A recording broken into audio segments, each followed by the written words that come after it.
সম্মানীয় অসমৰ মুছলমান সমাজ তথা হুজাই জিলা বিন্যাকান্দি সমষ্টিৰ মুছলমান সমাজ আজি বৰ দুৰ্ভাগ্যজনক এটা ঘটনা ঘটিছে আৰু এই ঘটনাটো হোৱাৰ পিছত আমি গোটেই হুজাইবাসী হিচাপে আৰু মুছলমান সমাজ হিচাপে আমি লজ্জিত হৈছো।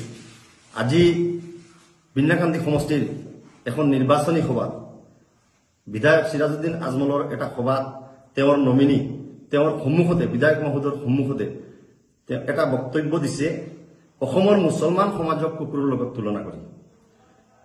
সিৰাজউদ্দিন আজমল সাহেব, আপোনাক আমি কৈছো আপোনাৰ দল আপোনাৰ ডাঙৰ বাত্ৰী আজমল সাহেবক আৰু আপোনাৰ দলক অসমৰ মুছলমান সমাজে 20 বছৰৰ পৰা সন্মান ভোট দি সমৰ্থন প্ৰকাশ কৰি অসমৰ মুছলমান সমাজে 18জনকৈ বিধায়ক 3জনকৈ সাংসদ নিৰ্বাচন কৰিছিল।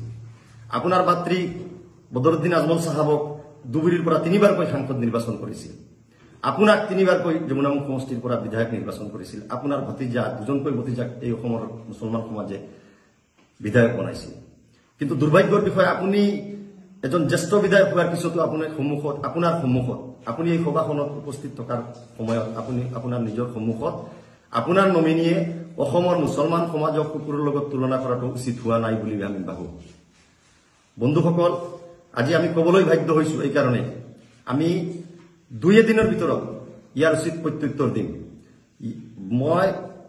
আমি দাবী জনাইছো, আমি কংগ্ৰেছ পাৰ্টিৰ তৰফৰ পৰা আমি দাবী জনাইছো আৰু অসমৰ মুছলমান সমাজৰ তৰফৰ পৰা আমি দাবী জনাইছো, অহাকালিৰ ভিতৰত যদি বিধায়ক মহোদয়ে নিজে এই বিষয়টোৰ ওপৰত স্পষ্টীকৰণ নিদিয়ে আৰু বিধায়কজনে যদি ক্ষমা নোখোজে অসমৰ মুছলমান সমাজৰ সন্মুখত, তেতিয়াহ'লে আমি 48 ঘণ্টাৰ ভিতৰত ইয়াৰ উচিত প্ৰত্যুত্তৰ দিম আৰু